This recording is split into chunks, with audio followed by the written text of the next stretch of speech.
berbasis pengalaman dan implementasinya selama ini yang menjadi PIC dalam digitalisasi, khususnya penerapan program digital ini di refinery atau di kilang-kilang. Boleh izinkan saya menyampaikan rule. Cak Hendro akan menyampaikan sekitar 10-20 menit. Kemudian rekan-rekan silahkan jika ada yang ingin bertanya melalui chat, nanti akan saya bacakan, lalu kemudian dijawab langsung oleh Cak Hendro.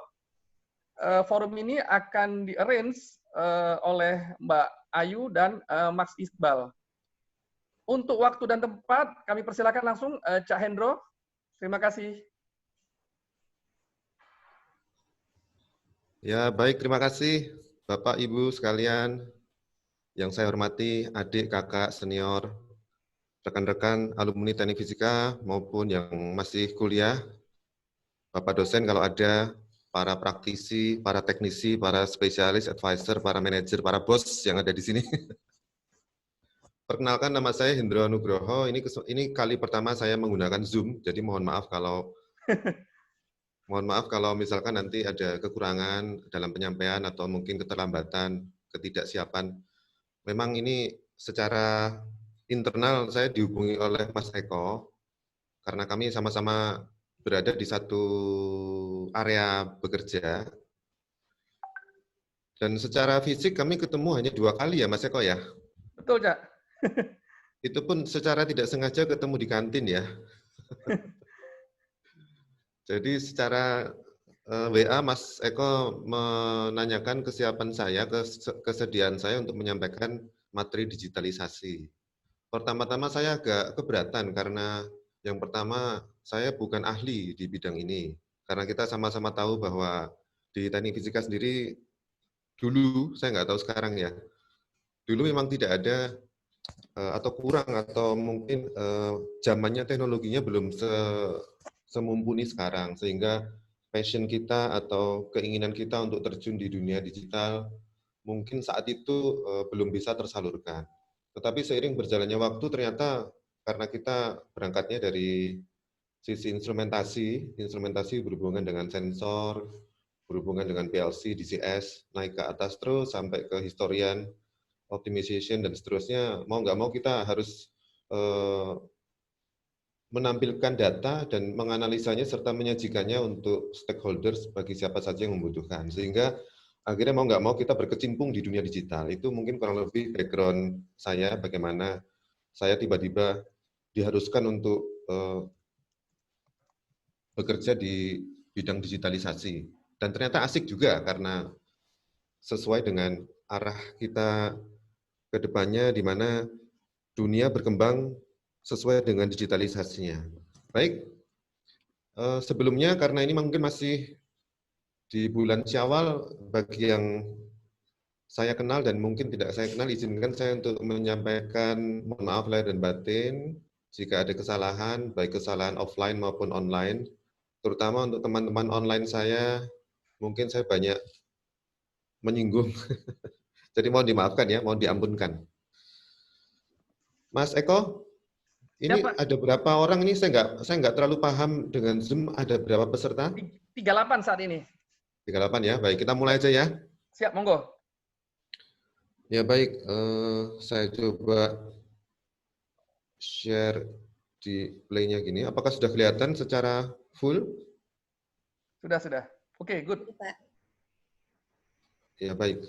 Jadi yang disampaikan ke kami waktu itu oleh Mas Eko, digitalisasi di industri oil and gas. Sebetulnya judulnya ini terlalu ambisius ya, karena pada dasarnya tadi disampaikan di awal bahwa saya bekerja di Pertamina di bagian di Direktorat Pengolahan di kilang gitu kan.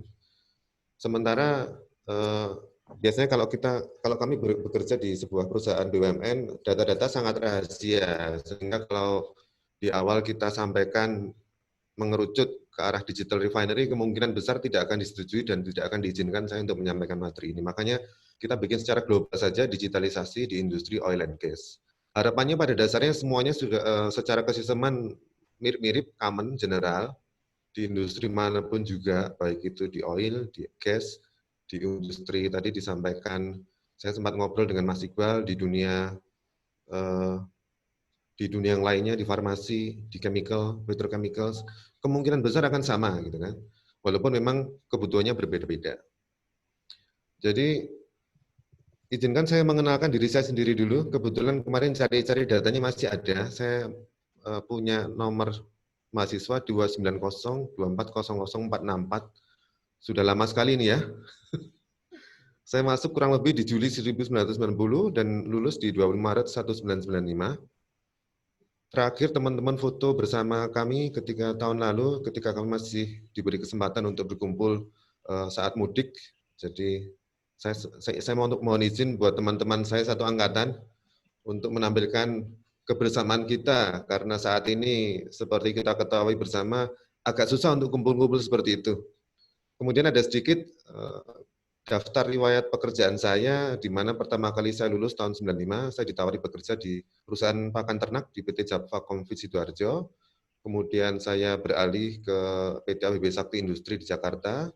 Saya sempat di Swiss kurang lebih selama 7 tahun di ABB Swiss.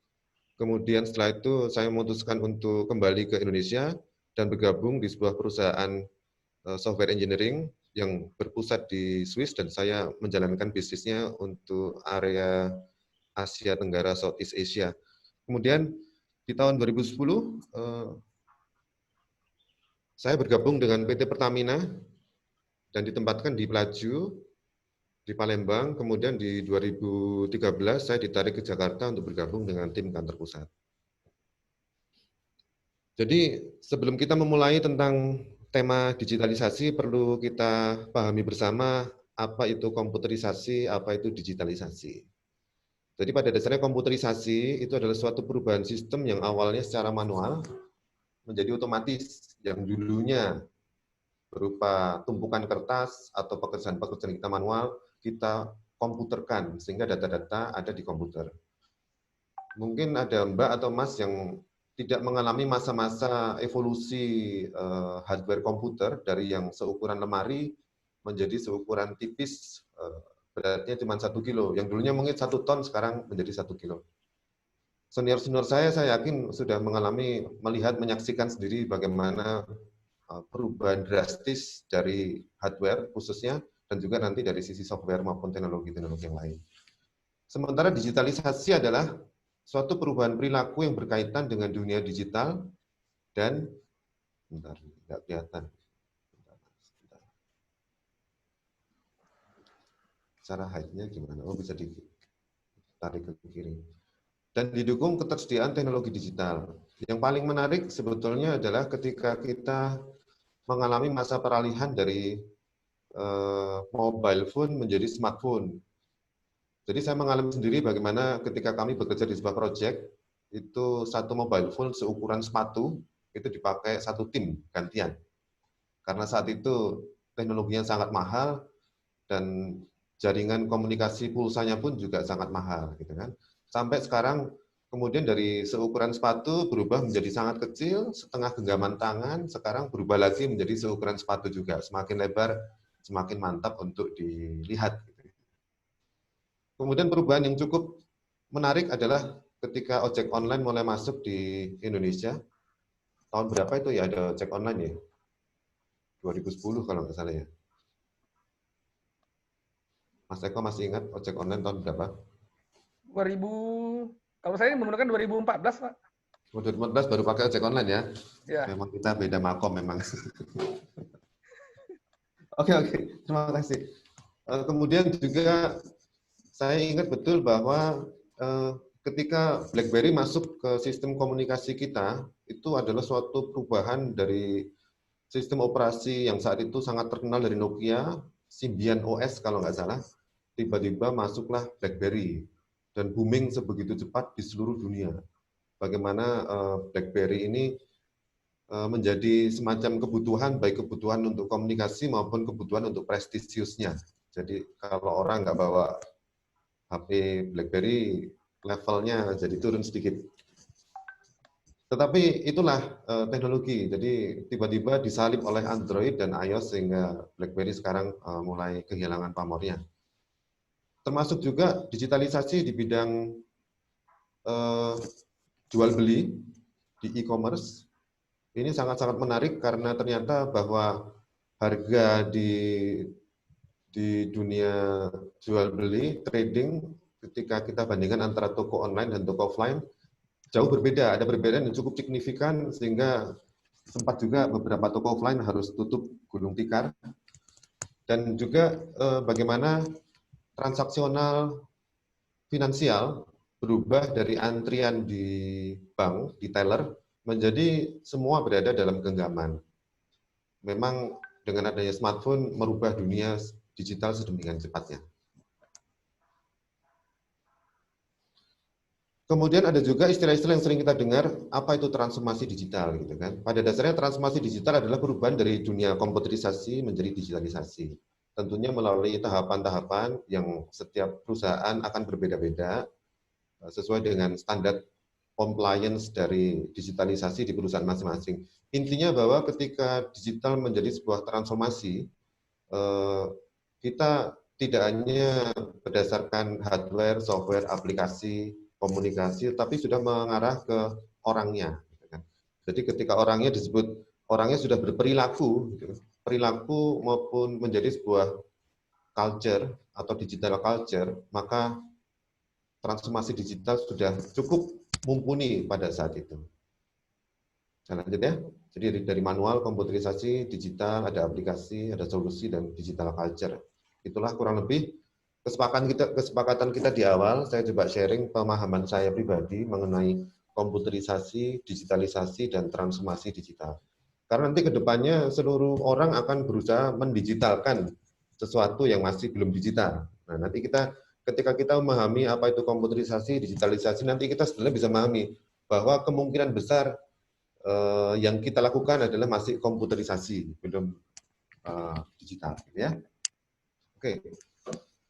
Kemudian di sini perlu saya sampaikan juga bahwa ternyata ada perubahan yang sangat rapid, khususnya di bidang teknologi, di mana secara connectivity, kecepatan connected device ini naik 4 kali.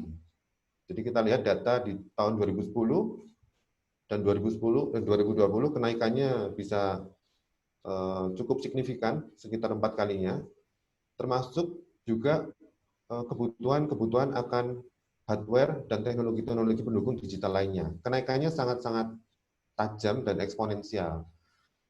Sehingga ini bisa menjadi dua alternatif bagi kita, menjadi permasalahan atau menjadi sebuah opportunities berupa tantangan untuk bisa beradaptasi dengan teknologi-teknologi yang ada sekarang ini.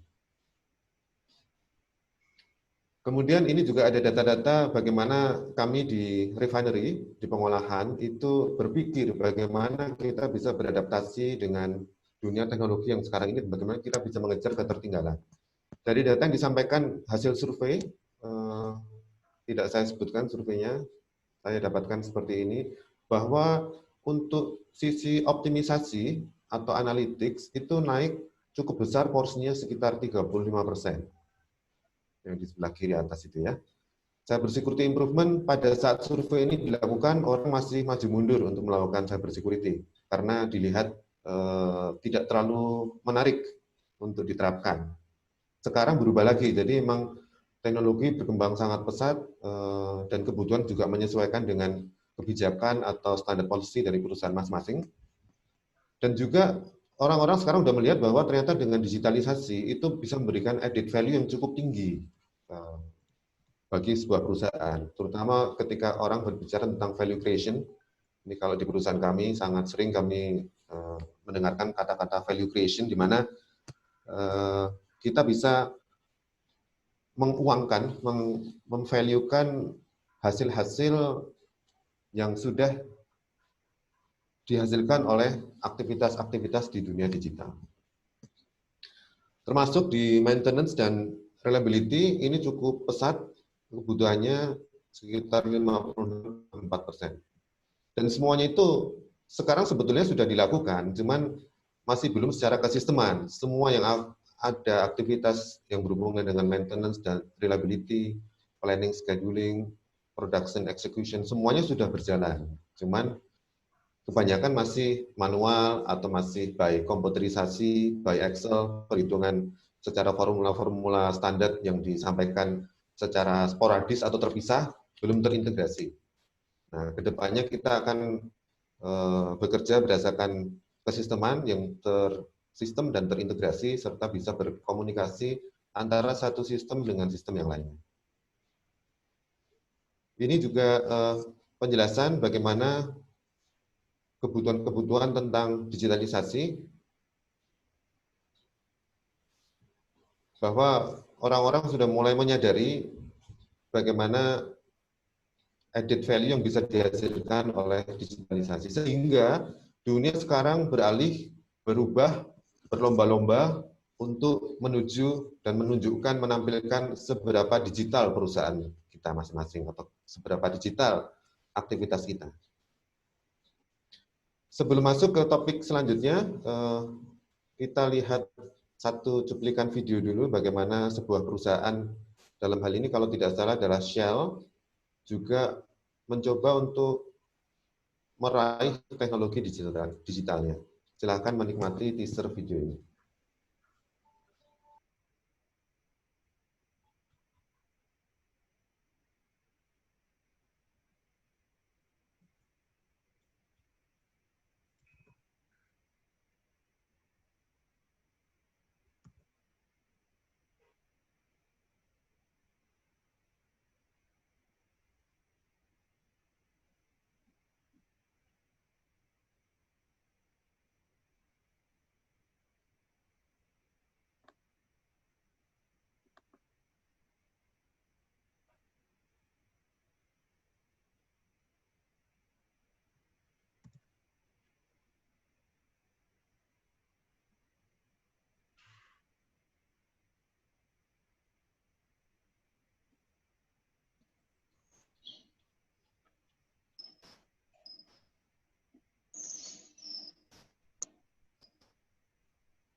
Pak Hendro, itu ke-mute, Pak.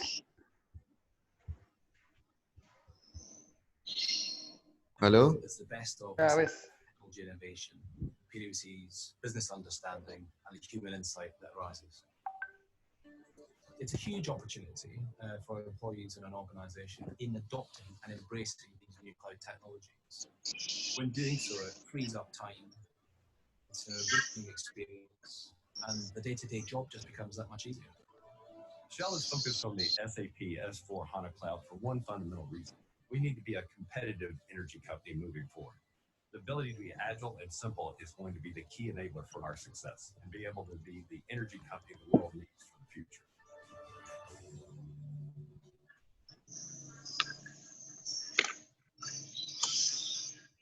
Ya, itu tadi sekedar kesempatan buat saya untuk istirahat sebentar karena tadi ada tamu. Ya, baik, kita lanjut ya. Untuk digitizing the future oil field, ini mungkin Mas Eko bisa memberikan beberapa informasi, Mas. Silahkan, Mas. Oke, baiklah. Bahwa ternyata proses digitalisasi ini di oil and gas itu bagian dari proses, termasuk juga integrasi proses bisnis.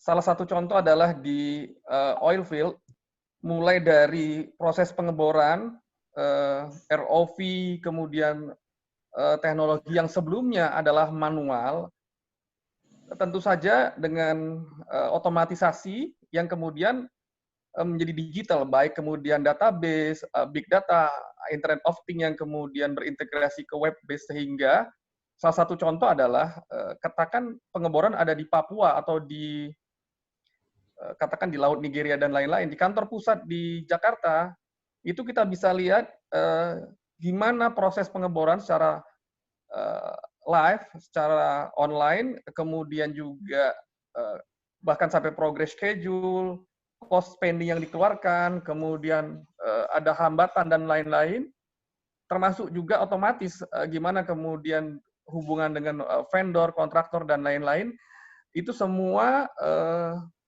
terintegrasi. Yang kedua juga kemudian proses bisnis di produksi.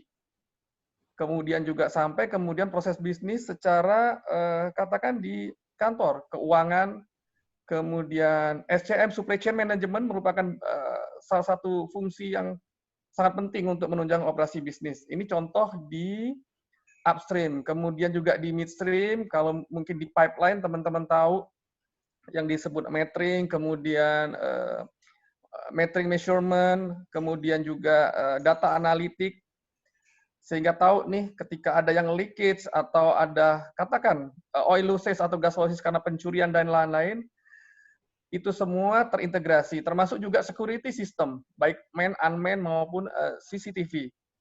Ini contoh di digital midstream. Barangkali nanti Cak Hendro akan cerita atau teman-teman bertanya hal-hal yang teknis praktis yang pernah dilakukan oleh Cak Hendro, atau teman-teman Cak Hendro akan berbagi cerita gimana implementasinya di digital di refinery yang beliau kerjakan, tentunya yang sifatnya tidak konfidensial. Terima kasih. Ya, terima kasih Mas Eko paparannya. Jadi memang Mas Eko ini di upstream ya dulu Mas ya? Ya. Kalau sekarang hari-harinya berada di level sudah jadi buzzer, oh belum ya, bukan buzzer ya. Ketemu terus sama Bung Ahok terus ya. Oke, jadi memang Mas Eko ini Pertamina luas gitu kan. Ada hulu sampai hilir gitu kan. Sangat-sangat besar sekali. Saya sering ditanya, Pak Indro di Pertamina ya? Iya, kenal ini enggak? Dia orang Pertamina juga. Pertamina yang mana gitu kan? Karena sangat-sangat besar. Termasuk tadi yang disampaikan Mas Eko ini saya juga tidak memahami karena itu dilakukan di level upstream di pengeboran. Sementara kami di sisi pengolahan kilang. Jadi izinkan saya untuk menyampaikan apa yang saya tahu. Saya berusaha men-share seperti tadi disampaikan Mas Eko. Sesi kita saat ini adalah sesi sharing gitu kan. Jadi saya berusaha men-sharing apa-apa yang sudah pernah saya rasakan di dunia digitalisasi ini, khususnya yang berhubungan dengan pengolahan data, penyajian, bahkan sampai yang tadi disampaikan Mas Eko juga di sisi analytics-nya. Baik, kita lanjut ya.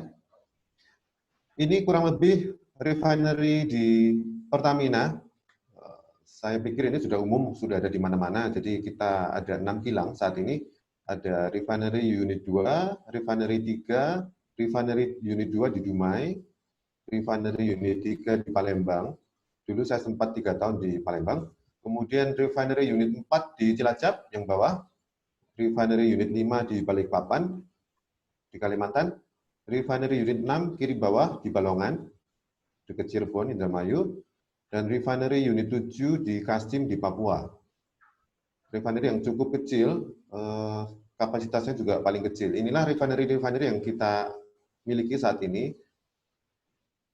Saya tidak akan menyampaikan future refinery yang masih sedang dibangun, dikembangkan, karena mungkin bukan ranah saya, gitu kan. Jadi saya menyampaikan apa yang saya tahu, bahwa kita saat ini mengelola 6 kilang, dan kebetulan minggu lalu kami ada perubahan organisasi ya. Jadi sekarang Mas Eko masuk holding atau sub-holding nih Mas Eko? Kalau Mas Eko enggak lah ya, Mas Eko standar umum ya. Kalau kami sekarang berada di PT KPI, PT Kilang Pertamina Internasional yang harus mengelola 6 kilang dan kilang masa depan serta petrochemical industry. Baiklah, jadi pada dasarnya di bisnis kilang, kalau kita lihat di bagian bawah, itu ada mulai shipping, pengapalan, kemudian ada loading dari material crude-nya, kemudian diolah di dalam kilang. Saya berada di inside fence, jadi kalau kita istilahnya itu ISBL. ISBL itu berada di inside kilang lah ya. Di luarnya adalah outside kilang. Jadi kami bekerja sehari-harinya bertanggung jawab mulai dari crude masuk ke tangki, kemudian kami olah, baik proses primary maupun proses secondary sampai menghasilkan produk, dan produk itu dikapalkan lagi untuk didistribusikan di sisi pemasaran atau di SPBU-SPBU. Kemudian kalau kita melihat bagaimana kompleksnya cara pendistribusiannya, gitu kan? Ini juga sebenarnya bukan di level kami, tapi saya hanya ingin menyajikan saja bagaimana tugas dan tanggung jawab Pertamina untuk mendapatkan apa istilahnya itu, mendapatkan penugasan dari pemerintah untuk mendistribusikannya ke seluruh Sabang sampai Merauke. Dan ini hanya bisa dilakukan dengan komitmen dan dedikasi yang tinggi. Ya, ngaspol dikit nggak apa ya Mas Eko ya. Karena memang perjuangannya sangat berat. Saya melihat sendiri, menyaksikan sendiri bagaimana ketika teman-teman kita harus berjuang sedemikian beratnya, khususnya di saat-saat yang peak season, entah itu kalau masih tahun lalu di masa-masa mudik gitu Mas ya, bagaimana teman-teman harus mampu menuntaskan pekerjaannya, termasuk mendistribusikannya sampai di area yang terpencil. Karena kalau kita, mungkin saya bisa cerita sedikit bagaimana kalau saya berkunjung ke refinery unit 7 di Kasim, itu dari Sorong ke Kasim masih perjalanan 2 jam lebih, melewati area transmigrasi. Jadi mungkin kalau kita ingat zaman Soeharto dulu ada area-area transmigrasi, penduduk-penduduk yang di Pulau Jawa berusaha disebar merata ke area-area yang lain, salah satunya di area terpencil di Kasim, di Papua. Karena memang areanya penuh dengan, bukan penuh, memang di tengah hutan belukar. 2 jam perjalanan dari Sorong ke Kasim, itu pun jalannya juga masih jalan tanah, full speed, 80 km per jam. Jadi bisa dibayangkan debu berterbangan, apalagi kalau hujan, jalan menjadi sungai, karena air akan mengalir ke yang lebih rendah dan melewati jalan tersebut. Baik, kita lanjut. Ada sedikit video juga, mohon izin untuk memutar. Nggak bisa.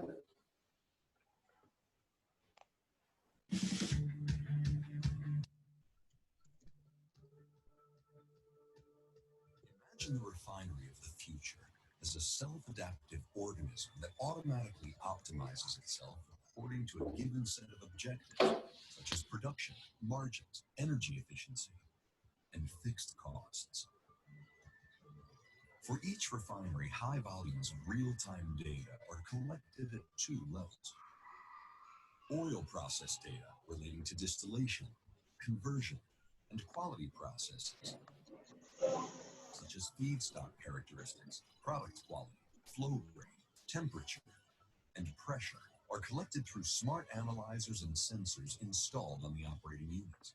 Asset data relating to equipment, like performance, oil temperature, and vibrations, are collected via sensors installed on each individual piece of equipment, gathering real-time measurements.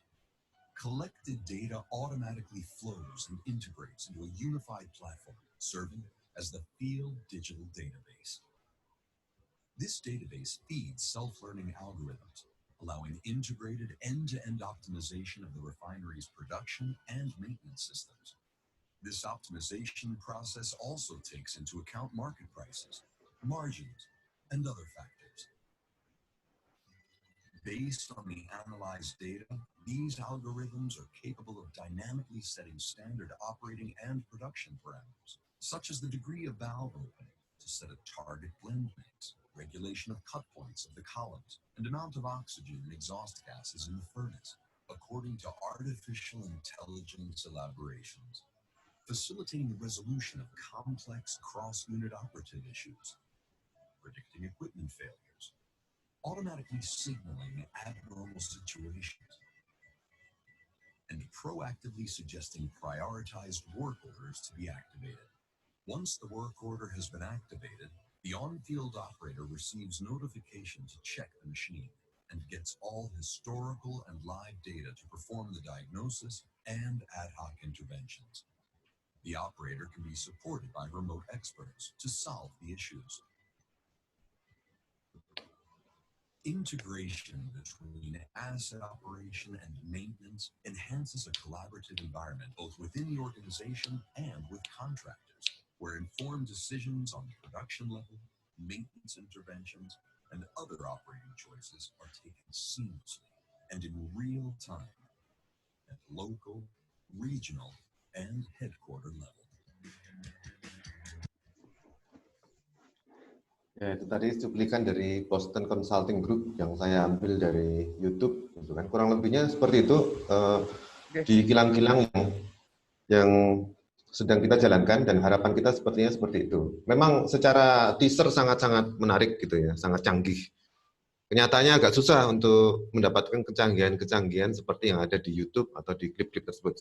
Baik, kami lanjut. Sebelum kami lanjut lagi, kami ingin menjelaskan apa itu IT dan OT. Ini saya juga barusan paham. Mungkin sambil jalan, ada bisa menjawab pertanyaan dari Cak Landung.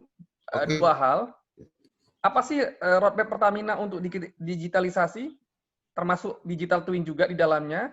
Yang kedua adalah di Pertamina memperkenankan nggak adanya cloud atau harus on-premise? Sebentar aja, nanti sambil kita lanjut berikutnya.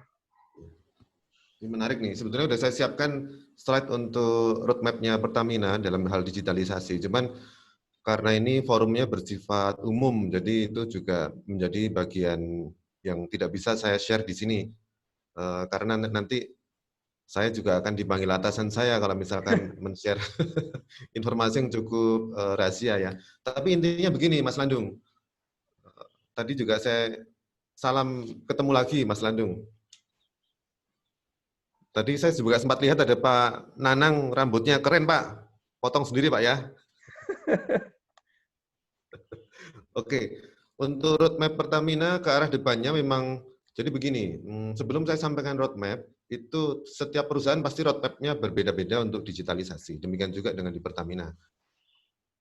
Roadmap yang saat ini bisa juga berubah untuk kedepannya tahun depan, mengikuti kebutuhan dan perkembangan teknologi yang tersedia di market. Gitu kan. Untuk saat ini, roadmap digitalisasi tentunya tadi seperti yang ada di teaser adalah bagaimana data-data bisa tersajikan secara real time, terintegrasi, dan bisa digunakan untuk pengambilan keputusan. Dan berhubungan dengan proses bisnis yang lainnya. Jadi satu aplikasi atau satu solusi bisa berhubungan dengan solusi-solusi yang lain. Tidak stand alone, misalkan di tempatnya Mas Eko, aplikasinya hanya bisa menampilkan data-data itu ketika akan digunakan untuk yang lainnya tidak bisa terhubung. Itu arahnya bukan ke situ, tapi arahnya kita akan saling terhubung informasinya. Yang kedua, tadi ditanyakan juga oleh Mas Landung bahwa ada digital twins dan ada cloud sama on-premise. Gitu kan. Saat ini memang kita kebijakannya masih on-premise. Walaupun ada beberapa yang sudah mulai menggunakan cloud seperti di upstream, di tempatnya Mas Eko, juga saya lihat secara digitalisasi sudah ada cloud-nya. Arahnya ke depannya akan menggunakan cloud, cuman cloud-nya sudah comply dengan sistem dari Pertamina, sistem CICT atau sistem infrastruktur dari Pertamina. Kebanyakan saat ini masih on-premise, khususnya yang berhubungan dengan operasional di kilang. Saya berusaha menjawab yang saya pahami di kilang ya, karena untuk yang Pertamina kan luas. Jadi untuk kilang sendiri masih on-premise, Pak Landung. Dan juga ke depannya, setahun, 2 tahun ini kita akan mencoba untuk melakukan advanced analytics. Jika diterapkan di maintenance, namanya bisa menjadi predictive maintenance. Jika diterapkan di sisi operasional, namanya bisa advanced analytics optimization atau apa. Jika diterapkan di supply chain, maka dia juga menyesuaikan dengan nama di fungsi masing-masing. Tetapi intinya tetap sama, kita akan mulai menggunakan advanced analytics, atau machine learning, atau artificial intelligence. Kurang lebih seperti itu. Oke. Yang kedua apa pertanyaannya? Yang kedua yang ketiga dari Pak Sony Priantono, mirip-mirip, tapi beliau apakah atau kapan tepatnya rencana Pertamina merealisasikan konsep digitalisasi? Saya coba bantu, sekarang on progress, yang tersentralize. Nah, kalau yang tersentralize, barangkali Cak Hendro sebagai PIC digital di Refinery bisa kasih sedikit insight. Karena saya involve-nya hanya di urusan investasi saja. Terima kasih, Mas. Ya, terima kasih, Mas Eko. Ini pertanyaan sangat berat, ini susah ngejawabnya. Karena memang jadi kebutuhan tiap-tiap departemen di Pertamina, khususnya di refinery sendiri, itu kebutuhannya juga sangat cepat. Perkembangan kebutuhan tentang digitalisasi sangat cepat dan sangat banyak, sangat besar. Sehingga secara integrasi kami masih mencoba, istilahnya masih tertatih-tatih juga untuk tersentral dan terintegrasi. Yang kami lakukan saat ini adalah karena kebutuhannya berbeda-beda, gitu kan. Jadi yang kami lakukan saat ini adalah berusaha sesuai mengikuti roadmap yang ada, di mana dalam 2 tahun, 3 tahun terakhir ini kami mengedepankan penggunaan artificial intelligence untuk kegiatan-kegiatan digitalisasi kami. Tetapi tidak menutup kemungkinan juga bahwa masih ada beberapa hal yang memang tidak bisa lepas dari kenyataan bahwa masih ada yang belum terintegrasi sehingga masih sporadis karena mungkin tekanan dari tim manajemen. Jadi bayangkan ketika saya berada di pengambilan keputusan mendapatkan tekanan dari tim manajemen dalam waktu singkat 6 bulan harus sudah ada sebuah solusi untuk fungsi saya. Maka cara cepat saya adalah langsung tender atau mengundang teman-teman dari vendor untuk menyajikan apa yang bisa mereka perbuat atau apa yang bisa mereka deliver untuk kami. Itu yang menyebabkan integrasi digitalisasi di Pertamina menjadi agak tersandung dalam tanda kutip ya. Kita juga agak kerepotan juga untuk memonitor, mengelola atau mengendalikan hal-hal yang berhubungan dengan keputusan-keputusan quick win yang memang diperlukan pada saat itu. Tetapi kedepannya kita tetap mengarah, itulah kita juga selalu menggandeng teman-teman dari IT sebagai sebagai pemilik infrastruktur, karena ketika sebuah solusi coba diintegrasikan dengan infrastruktur yang ada, maka mau nggak mau saat ini harus mengikuti aturan-aturan yang sudah kita punya sebagai basis bagaimana kita untuk bekerja atau mulai mendigitalkan apa-apa yang masih belum digital. Sebagai contoh, misalkan tadi kan ada on-premise, saat ini kebijakannya on-premise. Kalau misalkan sudah terlanjur di cloud, kita tarik lagi ke on-premise, seperti itu. Yang kedua, misalkan kebijakan database, kita sudah punya standar database menggunakan Microsoft SQL Server. Jika ada yang masih menggunakan MySQL atau yang lainnya, kita minta vendornya untuk merubah ke MS SQL. Termasuk juga operating system kita adalah Windows gitu kan. Kita juga beberapa kali kecolongan, ada yang masih mensuplai dari para vendor mensuplai menggunakan Linux atau operating system yang lain sehingga belum bisa masuk ke integrasi di sisi IT kami. Begitu Mas Eko dan Mas Sony, terima kasih pertanyaannya. Oke, mungkin dilanjut lagi Mas Hendro. Baik, lanjut ya. Ya. Jadi ini juga saya baru paham, jadi mungkin saya sharing dulu ada IT versus OT. Kalau IT itu Information Technology, kalau OT itu Operational Technology. Pada dasarnya IT itu yang sudah kita kenal sehari-hari, apakah itu berhubungan dengan data-data yang bisa kita tarik di dunia perkantoran, gitu kan ya. Intinya dia level teknologi digital atau teknologi data yang berada di layaran. Sementara OT adalah hal-hal yang berhubungan dengan operasional. Di sini misalkan yang berhubungan dengan mesin, ada PLC, ada DCS, ada historian, ada advanced process control, dan seterusnya itu berada di level operasional teknologi. Perkembangan OT lebih lambat dibanding IT. Kalau IT ini, kalau komputer kita misalkan ada antivirus yang harus kita update karena ada serangan-serangan dari luar yang sudah ditemukan antivirusnya, kita langsung bisa update di setiap komputer kita. Tetapi untuk OT, ini agak sulit perkembangannya karena harus mendapatkan approval dari vendor. Kalau langsung kita update, tidak berfungsi sistemnya, maka vendor juga akan lepas tangan karena tidak sesuai dengan kesisteman mereka. Demikian antara IT dan OT. Clear ya? Karena saya juga baru belajar tentang IT dan OT. Jadi perbedaan antara IT dan OT, kalau IT dia bisa tidak real time, tetapi kalau di level OT, khususnya di dunia automation, membutuhkan real time dan responnya sangat-sangat kritikal. Biasanya IT digunakan untuk finansial, sementara resiko untuk automation atau OT berada di safety, dan seterusnya ya. Ini kayaknya sudah oke nih. Communication arsitektur dan traffic type-nya untuk IT biasanya data, voice. Yang kita lakukan saat ini, Zoom meeting adalah IT. Sementara untuk automation pada dasarnya berhubungan dengan data, PLC, DCS, SCADA, sensors, actuators, OPC, Modbus, dan seterusnya. Oke, saya lanjut ya. Nah, ini untuk merefresh kita aja, mungkin Mas Eko juga ingin tahu gitu kan. Jadi pada dasarnya ini adalah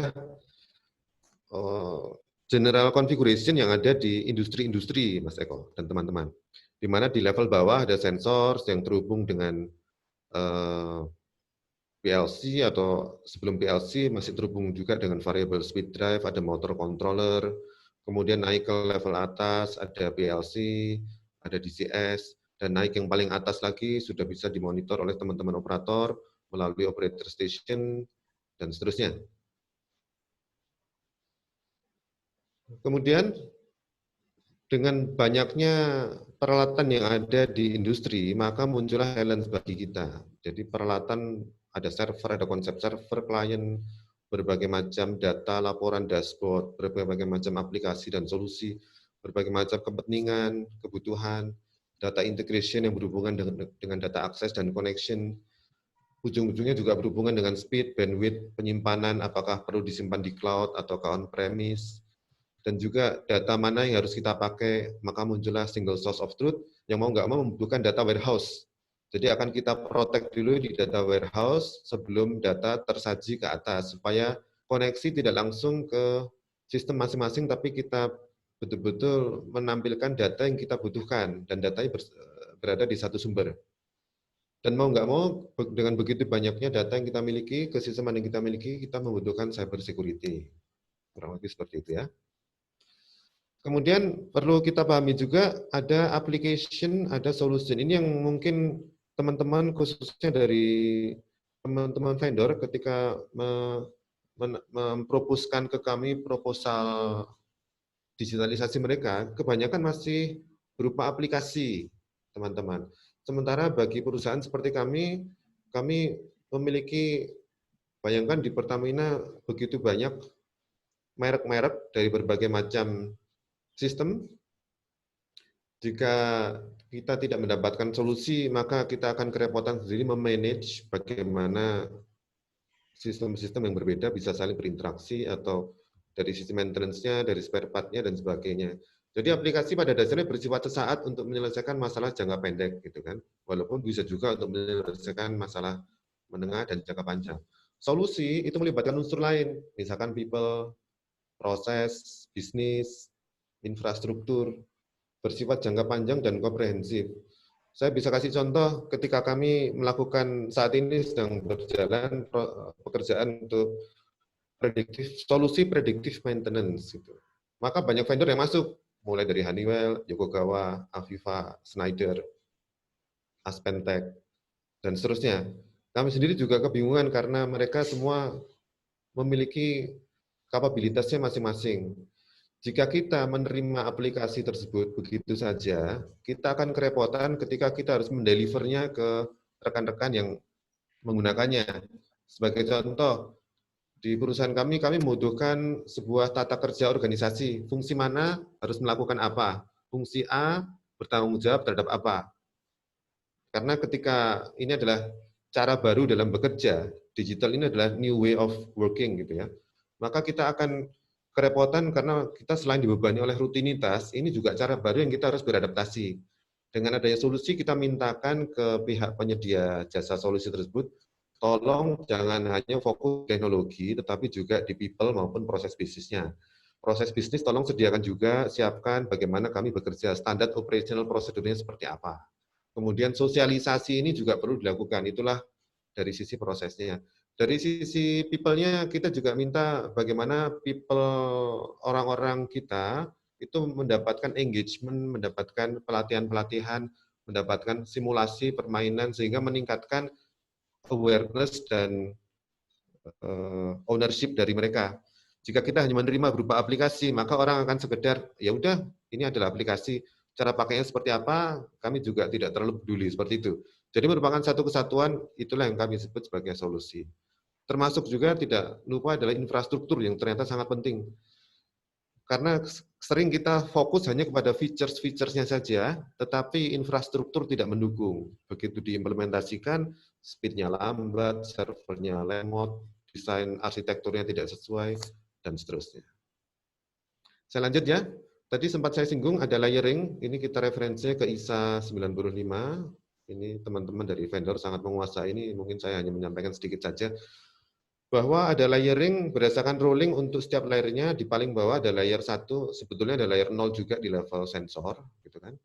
Mas, naik ke atas layer 1 itu berhubungan dengan remote terminal unit dan hal-hal yang masih ada di lapangan.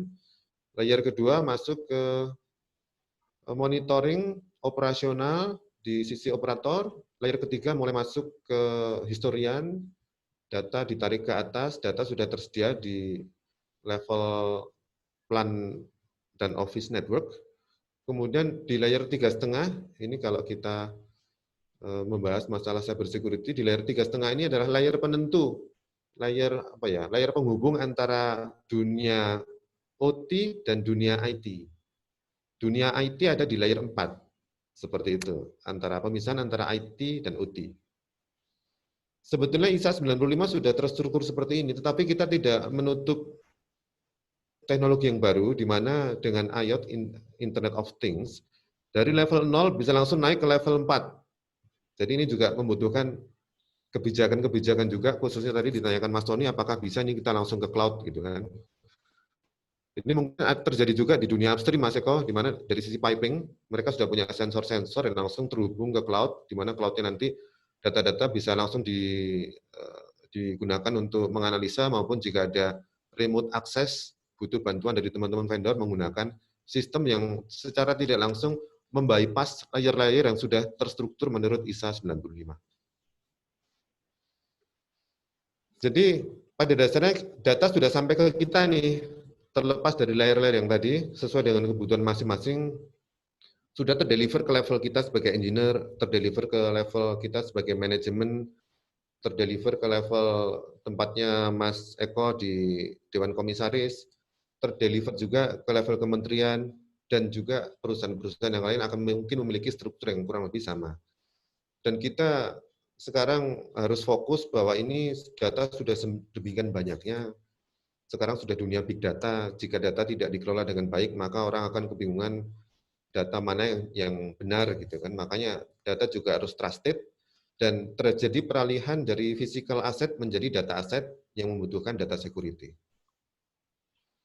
Dan kita mau nggak mau juga harus mengimplementasikan cyber security guna menghindari serangan-serangan secara cyber dari orang-orang yang iseng atau memang orang-orang yang ingin serius untuk mendapatkan keuntungan di dunia tersebut.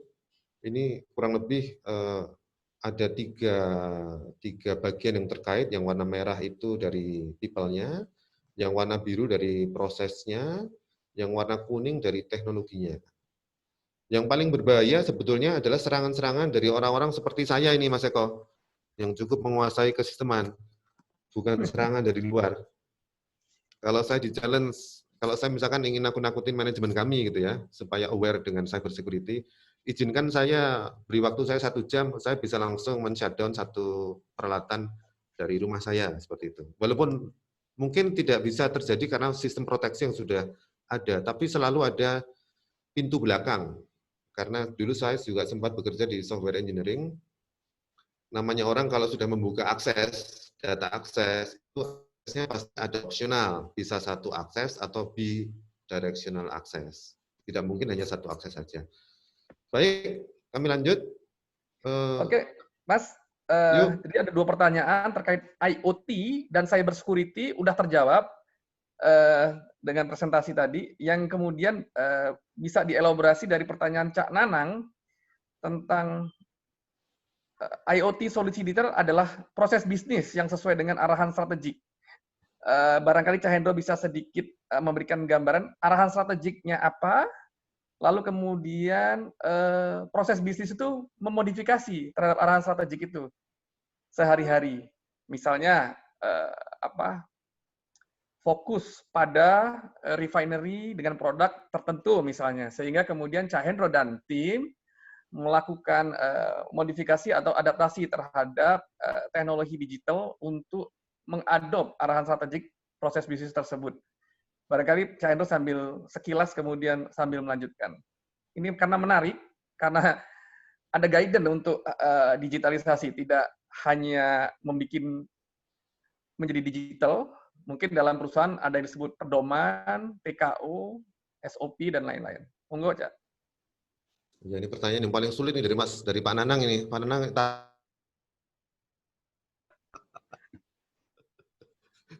iya Pak, jadi saya sendiri juga masih, ini jujur aja Pak ya, saya juga tidak berada di fungsi yang mengeluarkan kebijakan, gitu kan. Karena tadi saya sampaikan bahwa kalau di perusahaan kami, sebetulnya dari teman-teman corporate ICT, di teman-teman IT yang di kantor pusat, itu sudah mengeluarkan kebijakan. Tentunya kebijakan ini bisa berubah sesuai dengan kebutuhan. Ya, memang betul tadi Mas Eko disampaikan bahwa IoT ini adalah suatu teknologi yang sudah eksis, sudah teruji di dunia industri bahkan ya. Tetapi terus terang bahwa khususnya di kilang agak susah menerima IoT karena dari sisi data security, khususnya kita ini kan perusahaan yang apa ya istilahnya ini kita memiliki aturan di mana data itu harus berada di server kita dahulu sebelum masuk ke sistem cloud. Kalau kita berbicara IoT kan juga pasti akan mengarah ke cloud. Selama sudah lewat ke server internal Pertamina, sepertinya tidak apa-apa untuk masuk ke cloud, asalkan lewat servernya Pertamina dulu. Tujuannya apa? Tujuannya seperti ini. Ketika kita terikat kontrak dengan cloud yang kita sewa, misalkan seperti itu ya, yang disediakan oleh vendor sebagai sebuah satu solusi end-to-end, tidak hanya menyediakan sensor, aplikasi, hardware, software, tapi juga menyediakan sistem penyimpanan di cloud. Ketika kita kontrak ada masalah atau kita kontrak selesai, maka data-data kita nyangkut di cloud. Begitu, Mas Eko. Itulah sebabnya kita gunakan server kita terlebih dahulu sebelum sampai ke cloud. Sehingga ketika ada pemutusan kontrak dengan cloud yang kita sewa dan bukan cloudnya Pertamina, maka kita dari sisi data masih ada di kita, tidak hilang begitu saja. Begitu, Mas Eko? Oke, ini ada pertanyaan dari Cak Diki terkait dengan energi supply dengan digitalisasi, karena kecenderungan dari perusahaan apapun ke depan adalah self-generate dan self-use. Artinya sedapat mungkin penggunaan on-use itu berasal digenerate dari energi engine sendiri. Beliau mencontohkan tentang solar rooftop. Kalau kita di EPC itu lebih ke plan utility yang saya tahu. Barangkali Cak Hendro ketika membangun konsep atau implementasi digital ini pernah atau adakah konsep untuk melakukan modifikasi atau inovasi di bidang supply konsumsi energi? Dan bagaimana caranya? Apakah dengan masih konvensional berbasis katakan listrik dari PLN atau self productivity dengan rooftop solar dan lain-lain? Karena ini tren global. Karena kita juga ada nyambung ke Cak Diki soal Kyoto Protocol, CO2 emisi dan lain-lain. Makasih Cak. Wah, angel-angel pertanyaannya, Mas. Ini ngetes aku ini, Mas Diki. Mungkin, ya, Cak Diki, kalau Cak Diki bisa kasih gambaran, karena saya tahu Cak Hendro fokus di model dan membangun digitalisasi dari yang sebelumnya, dalam tanda kutip semi otomatis, ya kan? Kalau masalah supply energi dan lain-lain, ada bagian utility ya Cak Hendro ya? Oke, saya coba jawab ya. Setahu saya ya, Mas Diki ya. Mas Diki, maaf lahir batin, Mas Diki. Salam kenal lagi. Nanti mungkin saya akan jelaskan dulu pertanyaannya gimana, Pak. Oke, siap. Silakan. Monggo, Mas Diki. Mohon maaf saya tidak pakai video karena nanti takut nyaingi gantengnya Mas Hendro. Jadi jadi ceritanya gini nih. Tren dunia ini kan sekarang mengarah ke arah clean energy. Dan clean energy itu sekarang sudah terbukti di dalam masa pandemi ini. Ini kemudian yang semua turun permintaannya, termasuk minyak, gas, listrik itu turun, tapi yang naik justru dari renewable. Dan memang kalau tren global itu arahnya itu ke arah self-generated and self-use. Artinya bahwa energi itu ke depan akan diproduksi sendiri oleh pengguna, oleh calon pengguna, dan kemudian digunakan sendiri oleh calon pengguna. Contohnya seperti ini saya contohkan adalah solar rooftop yang sekarang sudah banyak ya, kemudian dipakai untuk mencharge mobil listrik gitu ya. Kalau dia mencharge mobil listrik, artinya kemudian dia tidak akan butuh BBM, artinya dia akan sangat minim penggunaan dia terhadap BBM, dan dia tidak butuh PLN, artinya dia akan sangat minim dia menggunakan listrik dari PLN karena kemudian ada pasokan energi sendiri tersebut. Intinya di sini ada pengurangan energi secara konvensional secara besar-besaran. Nah, pertanyaannya adalah di saat negara lain kemudian sudah mengurangi perencanaan untuk membangun kilang, kemudian apakah Indonesia sudah memperhitungkan itu untuk lebih baik melakukan optimalisasi saja kilang-kilangnya daripada membangun kilang yang baru, atau tetap kemudian karena targetnya Jokowi katakan itu kan salah satu janjinya ya yang Mas Hendro ikut dukung itu adalah membangun kilang baru katanya. Nah, ini seperti apa nanti? Ngono ya, wangi ngono saiki. Oke Mas Diki. Saya coba jawab ya. Setahu saya, jadi gini Mas Diki, untuk yang energi baru dan terbarukan pada dasarnya bukan ranah saya menjawab. Saya coba jawab yang di area kilang saja, gitu kan. Karena secara subholding sudah terbentuk juga subholding untuk renewable energy. Tentunya saat ini masih dalam setahun 2 tahun kalau nggak salah sudah mulai bergerak menggunakan pembangkit listrik tenaga uap di mana itu ya Mas Eko, lupa aku, di area Jawa Barat. Ya, Kamojang. Ya, di Kamojang. Sudah untuk area kilang, Mas Diki dan teman-teman sekalian, mungkin teman-teman yang lebih ahli dibanding saya dari sistem kelistrikan ya, karena kalau kita berbicara tentang energi sebagai sumber penggerak kilang dulu ya, bukan sumber energi yang bisa kita jual dulu. Jadi ada dua sumber penggerak tenaga kilang atau energi kilang. Pada dasarnya ada dua, harus kita bedakan menjadi dua. Untuk penggerak energi dari proses pengolahan kilang yang melibatkan banyak peralatan seperti yang tadi saya sampaikan di awal, mulai dari sensor, mulai dari PLC, DCS, remote terminal unit, kemudian komputer yang sedemikian banyaknya. Kita saat ini sebelumnya kita menggunakan utilitas sendiri, Mas Diki, dan ternyata terjadi permasalahan sering kali, dan akhirnya kebijakan dari perusahaan kita mulai menggabung PLN gitu kan, untuk penyedia sumber energi kita.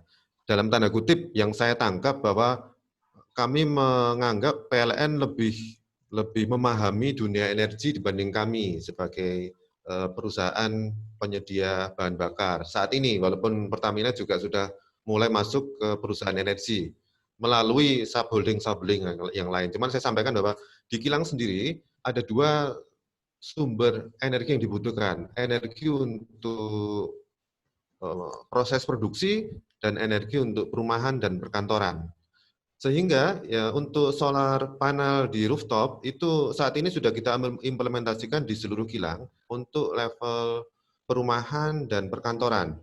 Sementara untuk proses operasional produksi, sebagaimana kita ketahui, membutuhkan kestabilan energi sendiri. Ini terbukti ketika kita sudah mulai gabung dengan jaringan PLN, ternyata ada perbedaan kebijakan di PLN. Jadi di PLN itu mereka memiliki kebijakan sesuai mereka sebagai penyedia kelistrikan, diperbolehkan dipping selama 1 menit. Dipping itu kalau misalkan ini posisi tegangannya stabil, dipping itu kedip gitu ya. Sempat turun sedikit, 1 menit naik lagi.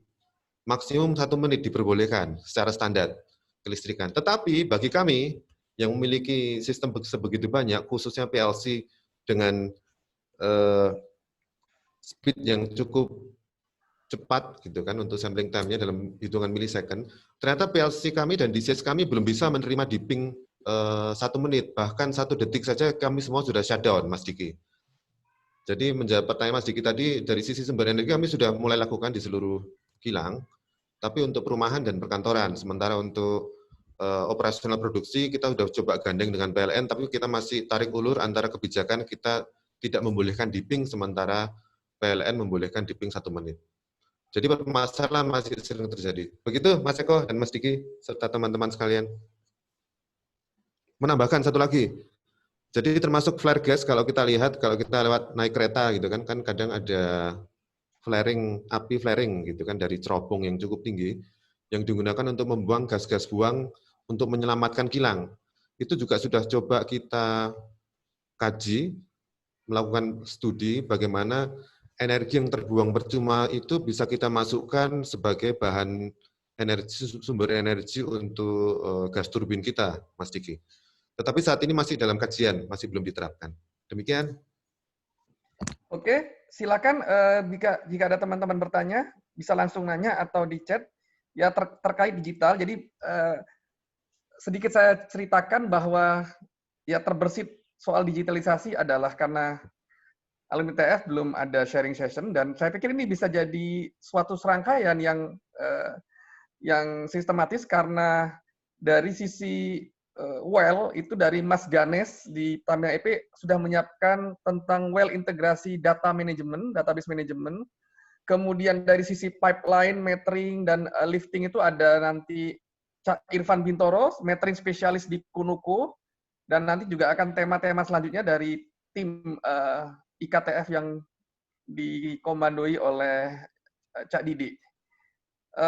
Bagi teman-teman yang masih ada pertanyaan spesifik tentang digitalisasi, kemudian otomatisasi, khususnya di refinery, kami persilakan, Cak Daning sekalian.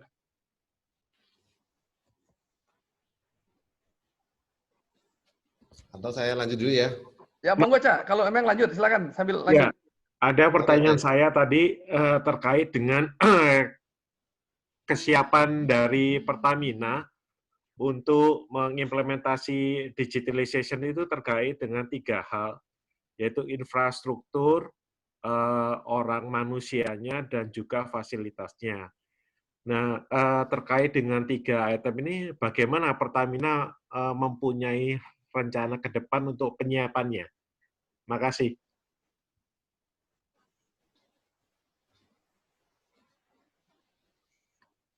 jadi begini, Pak siapa tadi yang tanya, Mas Eko?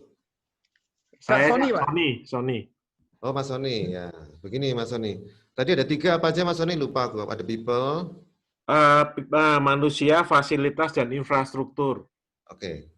Jadi itu tadi, Mas. Tadi juga saya sempat singgung bahwa kami ini sering kecolongan. Kami sering hanya mengandalkan features-featuresnya saja.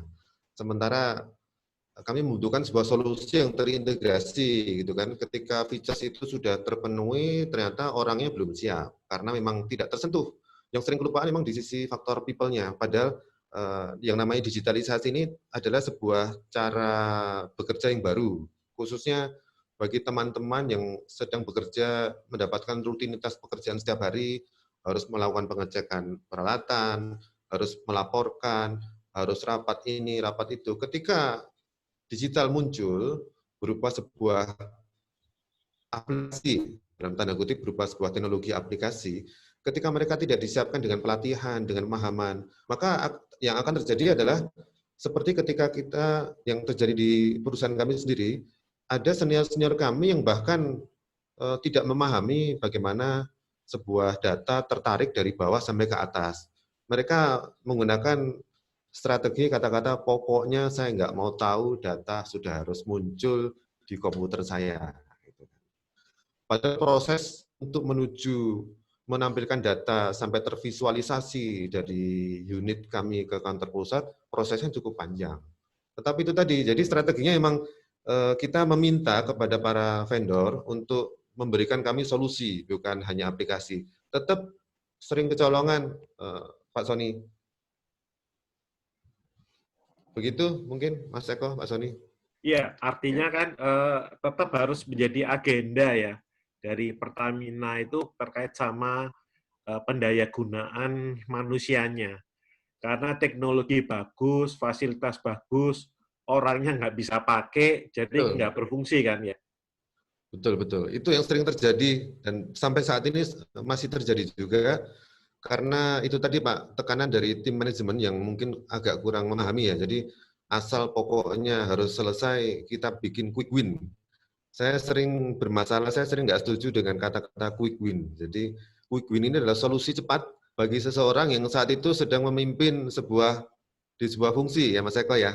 Karena mau nggak mau mereka harus menyajikan, menampilkan sesuatu yang berbeda dengan sebelumnya, penerus pemimpin sebelumnya. Sehingga roadmap memang sangat-sangat dibutuhkan dalam hal ini serta kedisiplinan dalam mengikuti roadmap tersebut. Tidak menutup kemungkinan bahwa mereka juga terpesona dengan presentasi-presentasi para vendor yang sangat memukau, yang memang kenyataannya tidak sememukau hasilnya. Tidak semuanya gitu kan, ada juga yang teknologi-teknologi dari vendor yang memang betul-betul sesuai dengan kebutuhan kami dan bahkan di atas ekspektasi kami. Baik, boleh saya lanjut ya? Silakan, Cak. Ini saya cerita saja mungkin bagi yang belum tahu bagaimana serangan di level automation itu juga pernah terjadi di Iran, di mana si virus yang namanya Stuxnet atau mungkin namanya lain ya, saya agak lupa ini, agak cepet-cepetan ketika bikin presentasi ini. Jadi yang dituju memang dia mengincar PLC Siemens Step 7 dengan cara programnya ditancepin di satu USB dan USB itu masuk ke satu komputer sehingga akhirnya berkembang pesat. Kemudian juga karena jaringannya sudah terhubung ke internet, maka si program jahat itu mengupdate datanya ke internet, kemudian akhirnya bisa memodifikasi program di Siemens sehingga peralatan yang running secara kesisteman di operator di ruang control room speed-nya masih oke-oke saja, tetapi di luar sudah running dengan kecepatan yang sangat tinggi. Jadi data yang ditampilkan dengan data di lapangan berbeda. Akhirnya beberapa peralatan rusak. Sejak saat itu maka orang-orang mulai aware tentang cyber security. Bahwa cyber security sangat perlu diterapkan di dunia operational technology. Kemudian juga terjadi perubahan pergeseran aset manajemen, di mana yang dulunya aset itu selalu diidentikan dengan bangunan, peralatan fisik, sekarang data-data yang sedemikian pentingnya sudah menjadi sebuah aset digital juga yang harus dikelola dan di-manage, serta perlu dikembangkan lebih lanjut dan diprotek sedemikian rupa.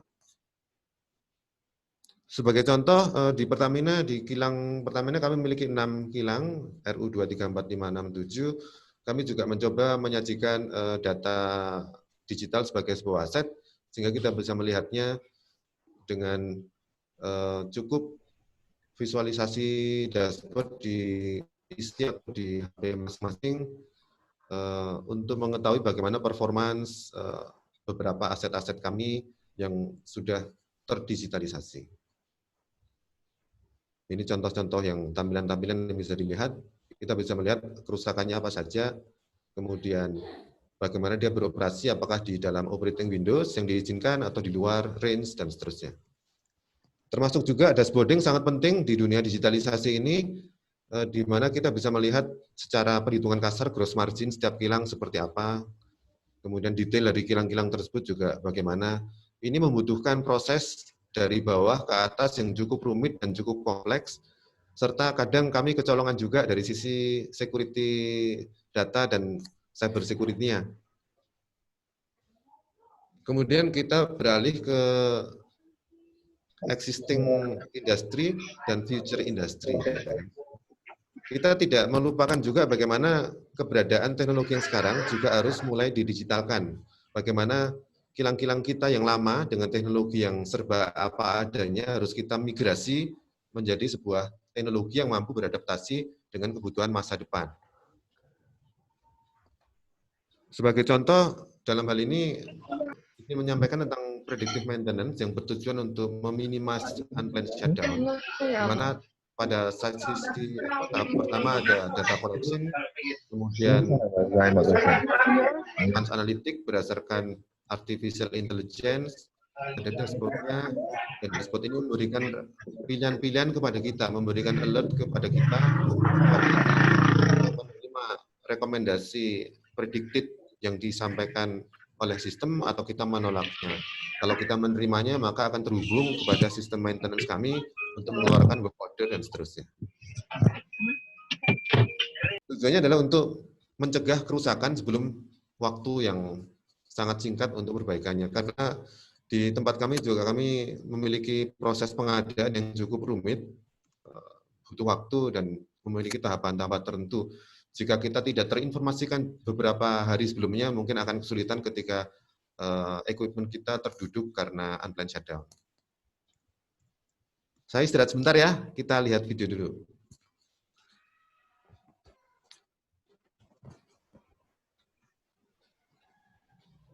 In manufacturing, the maintenance department has been the custodian of past and present improvements in reliability, practices and tools that are capable of detecting wear and tear. However, errant process conditions, known to cause most equipment failure, are largely overlooked by contemporary maintenance solutions. In order to prevent catastrophic equipment failure, operations equipment reliability. Aspen Mtell provides a solution that bridges the gap between operations and maintenance, preventing process-induced degradation, thereby eliminating unnecessary maintenance altogether. Aspen Mtell can detect diverse process irregularities, including pumps running dry, pumps cavitating, changes in feedstock density, and even erroneous set point entries. However, agents have detected severe liquid carrier emissions into compressors, resulting from inadequate cooling due to warmer weather conditions that increases gas velocity in the separator, shearing micro droplets from the surface into the gas stream. Inappropriate process set point changes, which cause the gas to fall below the dew point so that liquid enters the compressor, and failure of scheduled manual drain of knockout pumps, assuring high liquid level in the separator, encouraging liquid carryover. To better understand this, let's look at a typical PF curve illustrating equipment performance. This is a typical centrifugal gas compressor used in many refineries and chemical plants. The PF curve shows normal equipment behavior, the initial detection of damage symptoms, P point, and the moment of complete equipment dysfunction, F point. Before gas can enter a compressor, the gas must be separated from the liquid. Inside the liquid gas separator, producers evenly distribute gas liquid flow, allowing gravity to separate the liquid from the gas. This process, however, is not 100% effective. Under some conditions, minuscule droplets can travel into the compressor.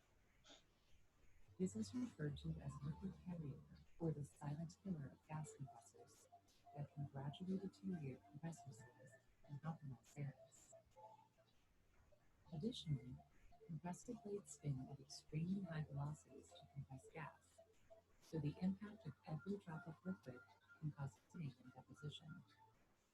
Such microscopic repeated damage over time causes compressor blades to lose integrity, become misaligned, and cause catastrophic failure. Although setting threshold limits on sensor values may catch simple, obvious errant conditions, earlier accurate detection, recognizing the nuance and subtlety of process changes, requires precise, multivariate, and temporal pattern recognition. Current maintenance tools monitor equipment, but rarely monitor the process's conditions, explicitly leading to damage. Aspen Mtell's autonomous agents applied to this wet gas compressor detect both deviations in normal equipment behavior and any damage-causing upstream conditions. Such behaviors are so minuscule that humans cannot see them. Aspen Mtell identifies those conditions immediately as they begin, allowing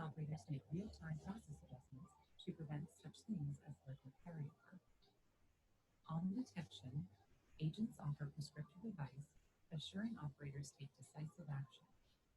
The process will then move away from damaging conditions, eliminating the downward swoop to failure in the typical EF curve.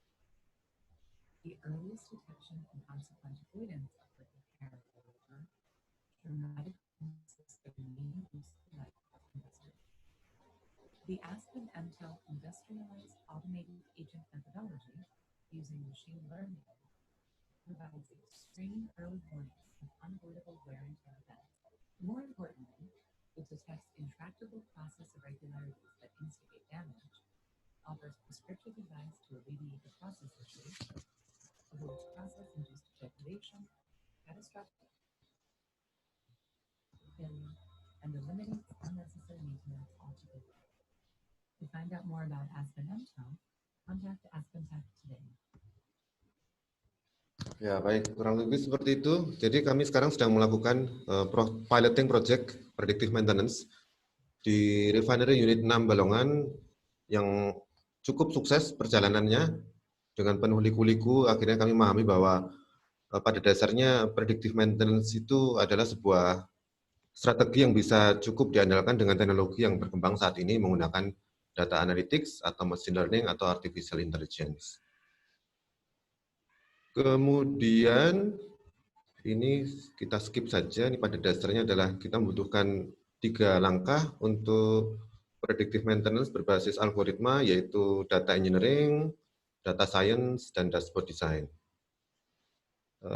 Termasuk sukses kriterianya adalah ada di sebelah kiri itu ada confusion matrix untuk akurasinya.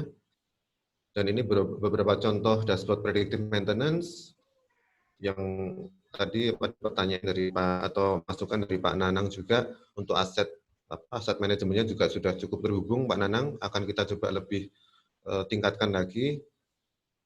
Kemudian ini secara overview untuk keseluruhan kilang kita bisa mendapatkan overview-nya secara alert. Yang merah berarti ada beberapa alert. Yang hijau berarti kondisinya sudah cukup terkendali. Ini juga contoh bagaimana sensor-sensor ditempatkan di situ dan memberikan data-data yang akan digunakan oleh model algoritma menyampaikan alert-alert yang kita inginkan untuk mencegah terjadinya unplanned shutdown. Cuman memang arahnya sekarang bukan hanya predictive maintenance, tapi beralih ke prescriptive maintenance. Di mana prescriptive maintenance ini memberikan rekomendasi. Jadi kalau kita lihat di sebelah kanan itu dia berdasarkan alert-alert yang di-generate oleh sistem, dia memberikan rekomendasi. Ini kira-kira kerusakannya apa, langkah-langkah perbaikannya atau action-action apa yang harus diambil oleh engineer-engineer kami.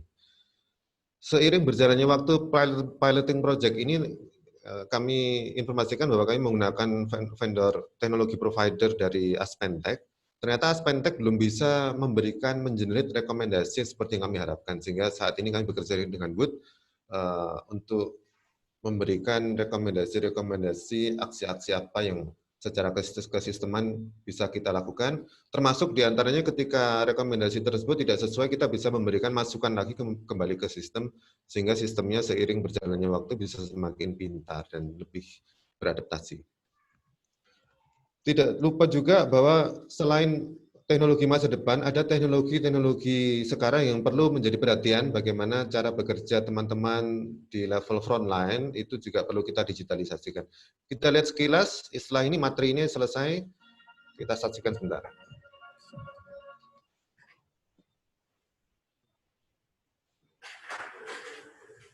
Bro, pagi-pagi pusing aja.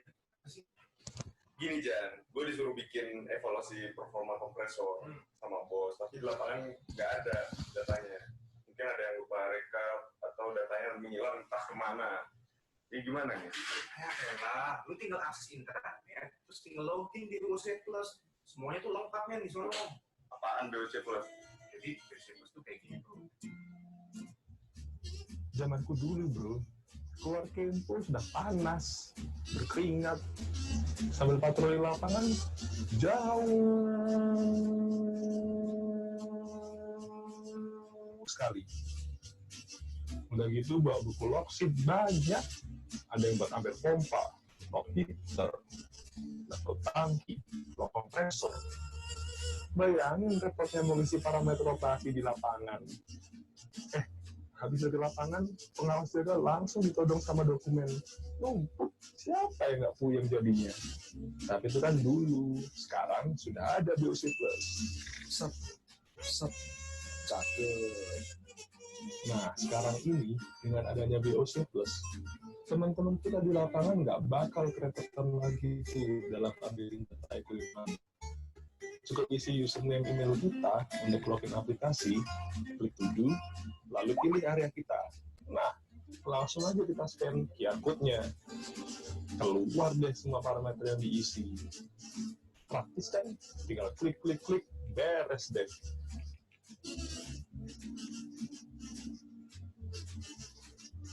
Nggak perlu lagi bawa logsheet itu banyak. Buku-buku logsheet mah udah nggak zaman tuh. Nah, bayangin nih, kamu lagi jalan di area tilang. Apa tuh? Wah, ada pressure gauge yang lagi nggak berfungsi. Nggak masalah, tinggal buka BOC Plus, semua beres. Klik on spot report, ambil gambarnya, lalu isi detail permasalahannya. Cakep. Pengawas jaga, tinggal klik. Approve deh. Ada huruf di. Nggak usah khawatir, gadget anti pecah, anti air, aman tuh. Kamu lagi liburan, tiba-tiba pengen ngecek data, bisa. Lagi asik sikat gigi, mau ngecek data, tenang, bisa juga kok. Lagi olahraga, masih bisa. Jadi gitu BOC Plus ada yang mau tanyain nggak? Ada dua. Kalau gitu, naik ke ruangan gue. Nah, dari BOC ini, dia juga bisa dapat baru masalah critical yang tadi bilang. Contohnya, nih, monitoring data kompresor 200 J1 di HSCP. Kayak gampang aja tuh, tinggal lo klik, langsung keluar semua parameter monitoringnya. Wah, semudah itu ya ternyata. Ini bisa dilihat data terupdate setiap 2 jamnya. Nah, ini trending buat apa gitu ya? Nah, nih, dari trending ini kita bisa lihat performa tiap equipment, misalnya 3 hari terakhir atau seminggu terakhir. Dan hebatnya nih, ada peringatan langsung kalau misalnya kondisi operasinya itu melenceng dari batas normal lagi. Loh, ini bahkan bisa disimpan dalam bentuk Excel ya? Nah, enak kali ya. Kayak perlu klik ulang sama sekali gitu ya. Enak banget, Ki. Kita nih sebagai engineer, kita bisa report dari kawan di lapangan. Jika ada kondisi yang mencurigakan, Ki, secara real time melalui email. Nah, lalu kita ngomongin. Ada report aja nih dari teman-teman di lapangan. Bagus banget ya. Dari juga ya BOC Plus ini. Iya dong, Ki. BOC Plus RO2. Memang mantap. Ya, itu sekilas mengenai aktivitas-aktivitas teman-teman di front line, di ujung tombak kami yang melakukan rutinitas inspeksi setiap 4 jam sekali, shift 3 kali dalam sehari, yang mau nggak mau harus kita manage juga secara digitalisasi, sehingga nantinya data-data yang mereka yang sudah dilakukan inspeksi bisa kita gunakan bersama-sama. Jadi memang digitalisasi adalah sebuah cara baru dalam bekerja, dan kita tetap harus beradaptasi dan melakukan improvement sesuai dengan kebutuhan dan roadmap dari perusahaan kita masing-masing. Mungkin itu aja, Mas Eko, yang bisa saya sampaikan. Oke, terima kasih, Cak. Mohon maaf. Terima kasih, Cak Hendro. Jika ada pertanyaan, mungkin 1-2 pertanyaan. Setidaknya generasi kita pernah mengalami outway 2010 ke belakang, gimana jalan di plan, panas-panas, ngecek langsung. Sekarang dengan teknologi remote, wireless, dan real time, cukup di depan control room. Dan mungkin dengan adanya drone dan lain-lain. Cara-cara baru yang mau nggak mau, itu sudah mandatori sifatnya. Silakan teman-teman, 1-2 pertanyaan, masih ada waktu.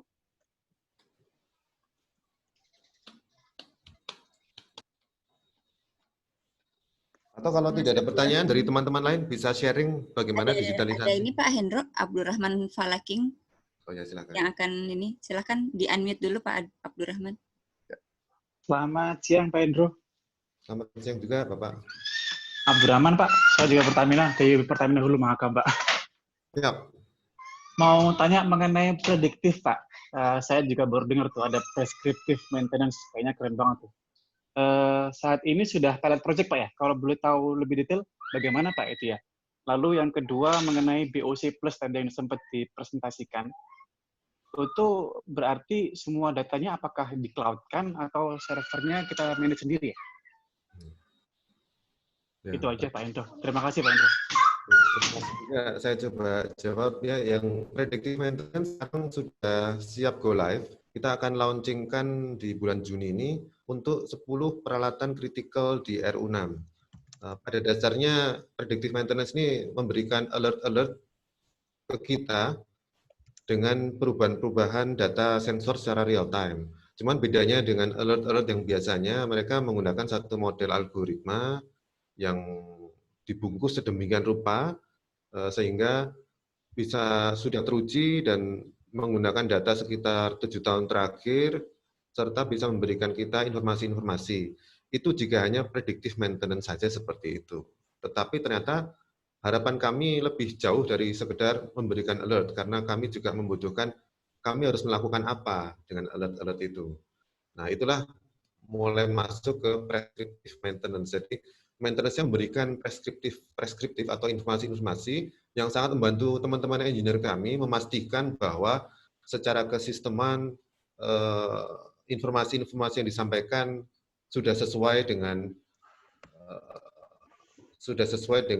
apa ya istilahnya itu library dari peralatan-peralatan tersebut. Karena tidak kita pungkiri juga bahwa engineer-engineer kita yang masih muda, kan sekarang di kilang kita yang beberapa generasi senior-senior kita sudah mulai memasuki masa 1-2 tahun sebentar lagi akan mengalami masa persiapan pensiun, maka masuklah generasi-generasi muda kita yang katanya Mas Eko tadi mungkin tidak mengalami masa-masa harus melakukan inspeksi, mengecek kondisi peralatan, atau tiba-tiba sudah masuk dunia digital dengan drone, dengan hal-hal yang bersifat canggih dan futuristik yang tadi.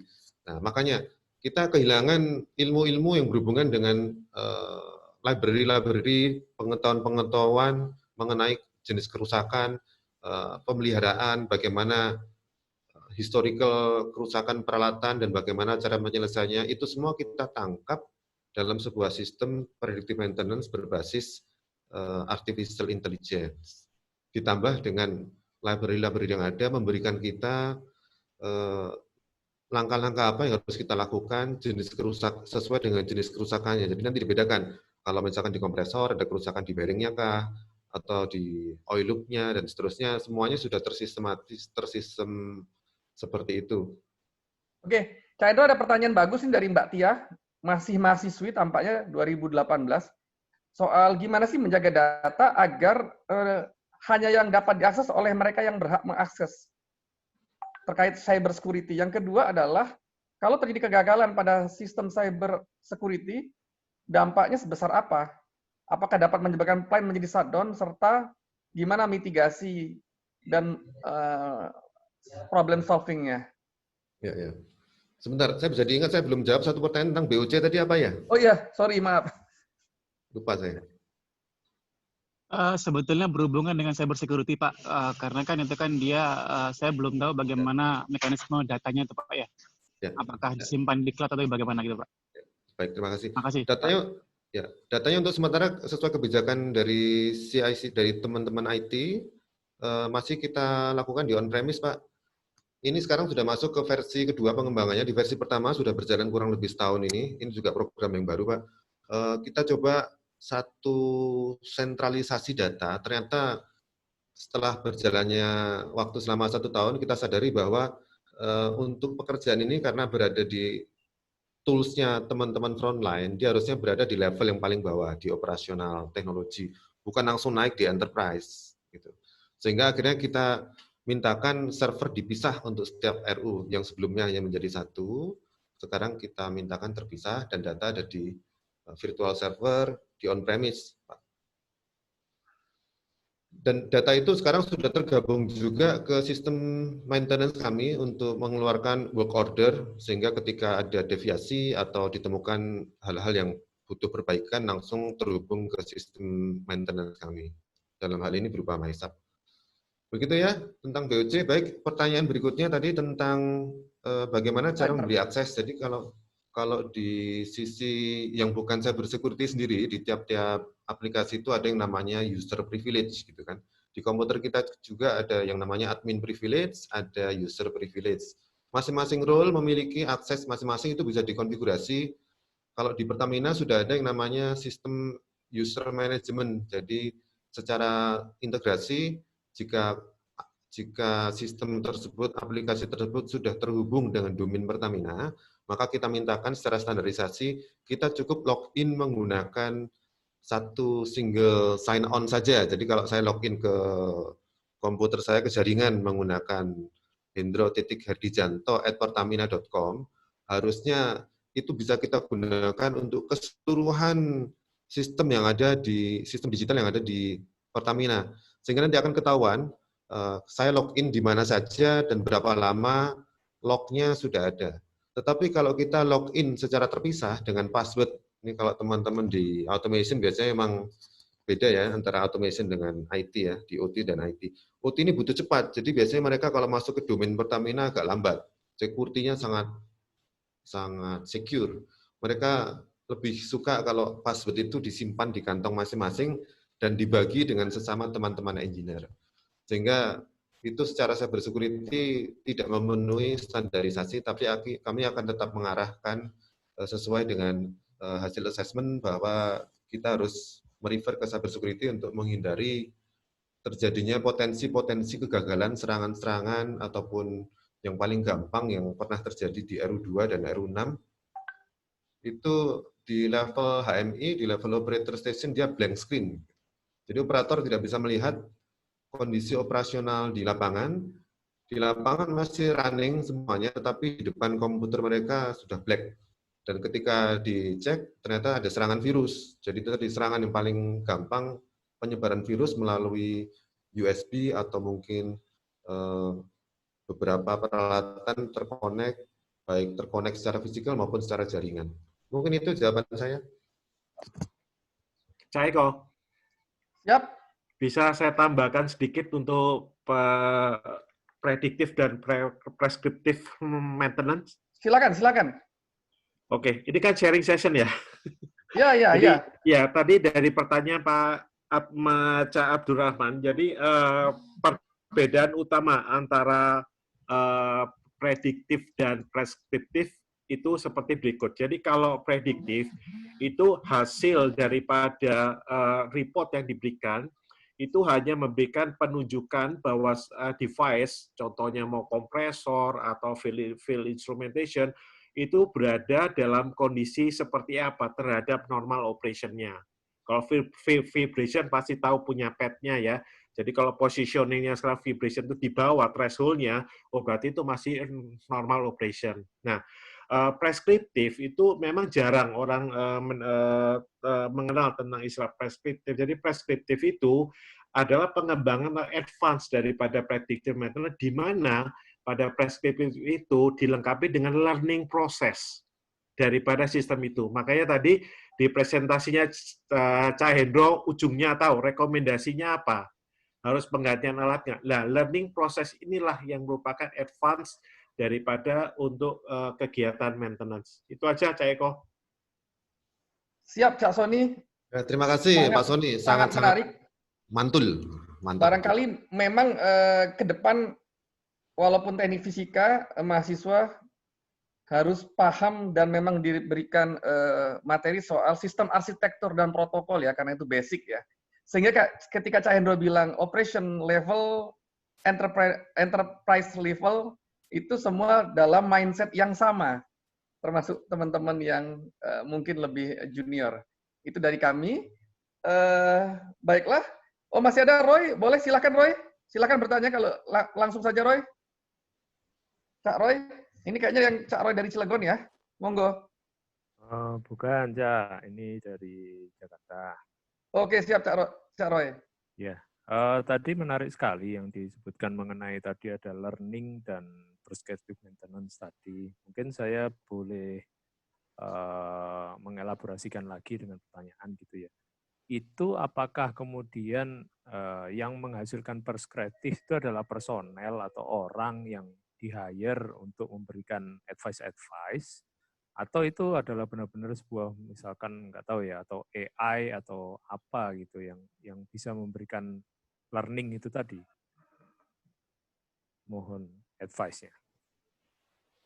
Ya, boleh langsung jawab ya, Mas Eko. Ya, silakan.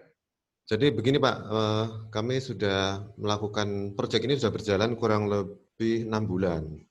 Di awal kami memang masih meraba-raba. Kami hanya mengharapkan berimajinasi gitu Pak ya, bahwa harusnya sih secara keseimbangan teknologi sekarang sudah mumpuni dan mampu memberikan alternatif-alternatif, pilihan-pilihan ke kita, tinggal kita putuskan. Keputusan tetap ada di kita, gitu kan. Tetapi ternyata dengan provider teknologi yang saat itu kita pilih, mereka hanya bisa menampilkan alert-alertnya saja, sesuai yang disampaikan oleh Pak Mas Sony tadi. Sementara kita pinginnya harusnya sih alertnya itu ditunjang dengan library dari mesin-mesin yang sudah umum gitu kan. Kalau kompresor ya kurang lebih karakteristik perawatannya, pemeliharaannya dan jenis-jenis kerusakannya sudah menjadi basic atau standar dari pengetahuan yang bisa digabungkan dengan machine learning yang ada di level pemberi alert tadi Pak. Akhirnya karena si provider teknologi tadi tidak bisa memberikan prescriptive maintenance, informasi tambahan, maka itu kita bawa di level yang di luar dari machine learning-nya. Tetapi tetap terhubung, di mana ketika muncul alert oleh si machine learning ini, dia akan di-combine dengan semacam what if skenario Pak. Jadi what if skenario-nya sudah dibuat pemodelannya juga, sehingga nanti akan nyambung kepada alert-alert apa yang muncul dari machine learning-nya. Kemudian yang menariknya lagi, ketika what if skenario menyampaikan ke kita skenario kurang lebih apa yang harus kita lakukan, jika tidak sesuai, nah ini juga memberi tambahan informasi untuk melanjutkan informasi dari Mas Sony tadi. Ketika informasi yang ditambahkan keliru atau tidak sesuai dengan kita atau berdasarkan best practice teman-teman engineer, bukan ini langkah-langkah yang harus dilakukan, mereka bisa menginput data itu, Pak. Jadi data itu bisa diinput sendiri oleh engineer, perbaikannya apa, sehingga dimasukkan lagi ke proses machine learning-nya. Ketika muncul alert-alert yang sama, maka alert yang tadi keliru, informasi yang keliru sekarang sudah menjadi benar. Jadi harapannya dalam waktu 1 tahun, 2 tahun, 3 tahun, dan seterusnya, yang sistem yang sudah cukup pintar ini menjadi semakin pintar dan membantu kita untuk melakukan langkah-langkah yang sudah tepat bagi kesisteman, Pak. Demikian. Jadi expertise-nya ada di dalam organisasi sendiri ya? Ada 2, expertise dari library yang sudah menjadi basic standard modelnya tadi, ditambah dengan expertise dari teman-teman engineer-nya, Pak. Ada 2. Oke. Cukup menarik ini, Pak. Dan tim manajemen kami juga cukup bangga bahwa kita juga sudah bisa mencapai level prescriptive maintenance, Pak. Oke, Pak. Noted. Oke. Jika sudah tidak ada, kami dari rekan-rekan alumni TF menyampaikan terima kasih yang sebesar-besarnya untuk keaktifan, kepedulian, dan partisipasi teman-teman. Ada beberapa bahkan yang dari luar TF. Yang saya kenal ada 3 tadi yang izin live. Ini luar biasa, dan ini bukan yang terakhir, karena nanti Cak Didi dan kawan-kawan akan menyuguhkan serangkaian dengan topik-topik yang juga sama atau lebih menarik. Dan tidak hanya topik TF, tapi juga di luar keteknik fisikaan. Terima kasih dari kami. Assalamualaikum warahmatullahi wabarakatuh. Waalaikumsalam warahmatullahi wabarakatuh. Terima kasih teman-teman. Mohon maaf kalau ada kurang lebihnya ya. Ya, makasih Pak Hendro, Pak Eko. Terima kasih Pak Hendro. Terima kasih Pak Hendro. Terima kasih. Terima kasih semua. Mungkin Mas Didi atau Mbak ini mau menyampaikan? Ya, Mbak Ayu. Untuk para peserta, mohon untuk mengisi link yang saya berikan, karena untuk perbaikan dan evaluasi dari tim sharing session ke depan, atau mungkin ada ide materi apa yang akan diusulkan, silahkan. Terima kasih, itu aja. Atau kalau tertarik, kita bisa juga kasihkan di lain waktu tentang prescriptive maintenance secara detail, bagaimana mulai dari data collection, data cleansing, pembuatan model, fine tuning, deploy, sampai ke sisi operasionalnya ketika alert-alert tersebut muncul. Nanti silakan aja ngantri, yang lainnya dulu Menarik, silakan. Cak. Untuk teman-teman yang lebih muda, mahasiswa, masa tahap akhir, teman-teman yang baru lulus, itu topik yang lebih teknikal, itu barangkali lebih tune in mereka, Cak. Siap. Ya. Oke, aku izin live ya. Ya. Terima kasih. Assalamualaikum. Waalaikumsalam warahmatullahi.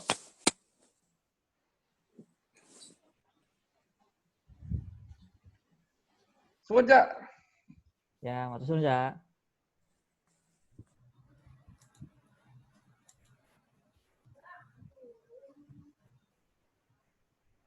Oh, ada Pak Kitut. Pak Kitut, semoga lekas sembuh, Pak. Semoga sehat, Pak.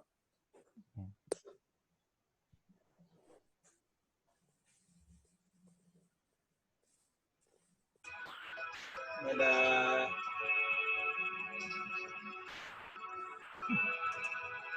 Ada Mbak Ayu nih. Semoga tetap sehat, Mbak Ayu. Terima kasih semuanya. Iya, Mbak.